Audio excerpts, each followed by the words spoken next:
بيت مساحته 200 متر، 3 ادوار بعمدان، متشطب سوبر لوكس. حلو ده، بس ايه ده مش كاتب السعر. لما اكتب له في الكومنتات كام السعر حضرتك، ايه ده؟ بيقول لي تم الرد في الخاص. طب انا ما عنديش ماسنجر، هعرف منين؟ يلا مش مهم، مش عايز اشتري لما اشوف غيره.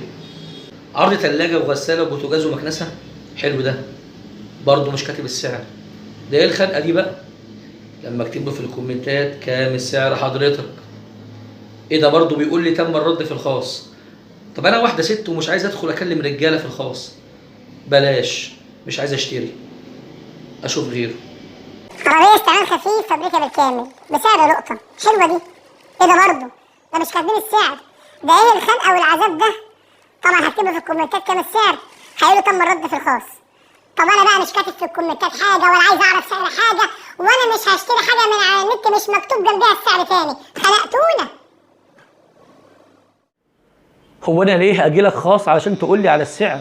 احنا مش اصدقاء ولا اصحاب ولا بينا موعد غرامي. انا مواطن يرغب في شراء سلعه منك، فليه الغموض والافوره دي كل شويه؟ انك كل منتج تقول لي تم الرد في الخاص. بتحسسني اننا هنتكلم في اسرار حربيه وعسكريه وخايف حد يشوفنا او يسمعنا، او انك بتطلع لي نتيجه تحليل الايدز او نتيجه تحليل تقول لي فيها مبروك المدام حامل.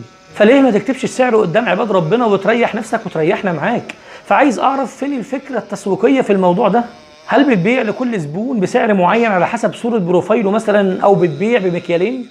احنا لما بنروح محلات كبيره بيكونوا كاتبين السعر على اي منتج، وبنكون في منتهى السعاده وانا عارف اني بشتري ايه وبكام، وعامل حسابي قبل ما ادخل على الكاشير واحاسب من غير حرج ولا كسوف، لاني اشتريت على قد اللي في جيبي.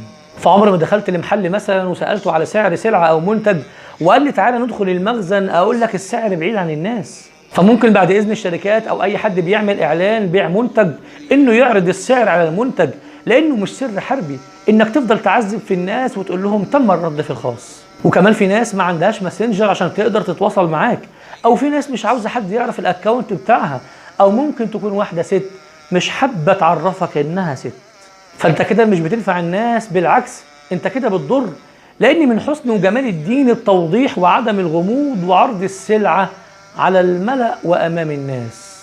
فقال عليه الصلاه والسلام: البيعان بالخيار ما لم يتفرقا، فإن وضحا وبينا بورك لهما في بيعهما، وإن أخفيا وأعرضا محقت بركة بيعهما. فأنت اعرض السلعة وسيبني أختار وأشوف السعر اللي يناسبني بدون كسوف ولا حرج. فيا ريت تشيروا الكلام ده، يمكن يوصل للناس دي ونكون سبب في إنهم يبطلوا الخصلة دي. كن جميلا.